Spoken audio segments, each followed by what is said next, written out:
For Casey Kasem, I'm Charlie Van Dyke, counting down to number 1. This next song was produced by Canadian record producer David Foster.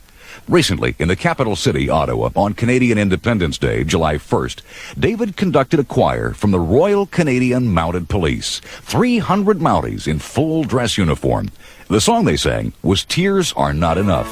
That's the song that was first recorded by Canadian Singing Stars for African Famine Relief. It was co-written and produced by David Foster. Now here's another song David co-wrote and produced, up 7 notches to number 11 this week. Here's St. Elmo's Fire by John Parr. American Top 40. We're on our way to the number 1 song in the USA.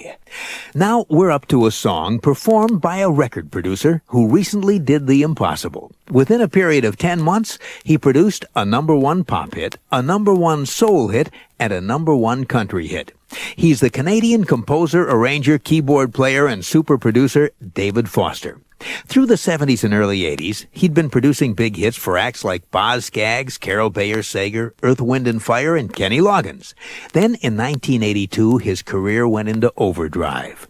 David Foster produced a big hit album for the band Chicago, and a song from that album, Hard to Say I'm Sorry, hit number 1 on the pop chart.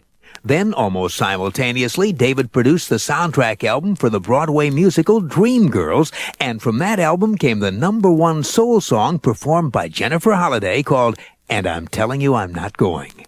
Then, on top of that, David produced a duet by Kenny Rogers and Sheena Easton that hit number 1 on the country chart. The song, We've Got Tonight. 3 separate records, each reaching number 1 on a different chart in a span of less than 10 months. Quite an accomplishment for producer David Foster. And David hasn't been sitting on his laurels since then. This week he's in our countdown as a self-produced performer. Here's David Foster at number 23 with the love theme from St. Elmo's Fire.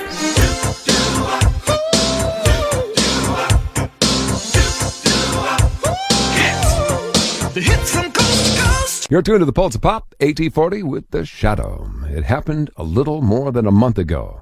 On February 10th, 100 big names in music, movies, television, and sports all gathered on a soundstage at Warner Brothers Studios in Burbank, all to record a special song. You may have heard it by now. The purpose was to send a message of support to troops in the Persian Gulf.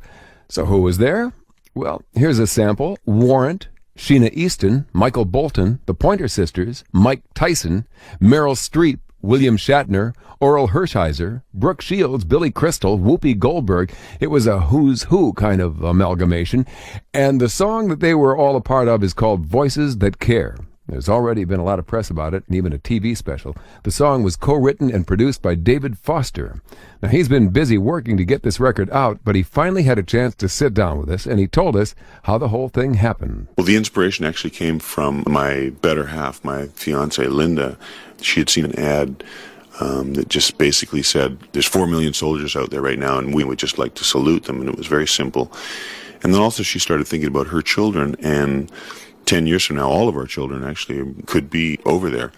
And that inspired her to run to me and say, let's write a song.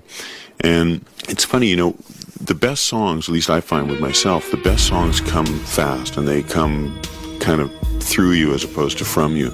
Then, as you probably know, ideas like that, they take a life of their own. You couldn't stop them if you tried, and that's what happened. American Top 40. So where does the money go from a benefit record? Everyone did everything for free. The singers, musicians, engineers, production team, nobody made or is making a cent from the hit at number 14, Voices That Care. So where does the money go? Well, Voices That Care producer and songwriter David Foster explained everything. We tried to maintain the maximum amount of integrity that we could, and the integrity of the project consisted of mainly that nobody would make any money from it. It's very, very difficult to give money away, believe it or not. You're under such heavy scrutiny. So we decided, rather than having a Voices That Care foundation that we would monitor, that we'd just try and find an organization that we could give the money to that would do the same thing that we wanted to do with the money, which was to help the families and help the soldiers when they come back, and rehabilitation, and help them with their mortgages and scholarships and things like that. And so we investigated, and the USO do exactly what we wanted this money to do. So we've been given some freedom to direct them where we want the money to go specifically. and also the American Red Cross. Well, you just can't get better than those two organizations.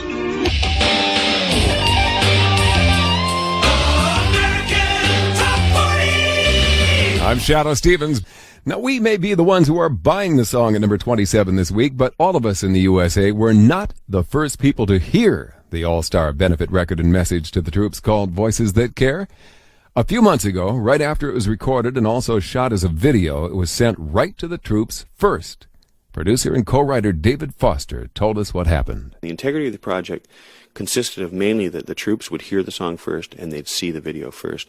So we had a guy named David Saltz that was working with us and coordinating the television end of it with us.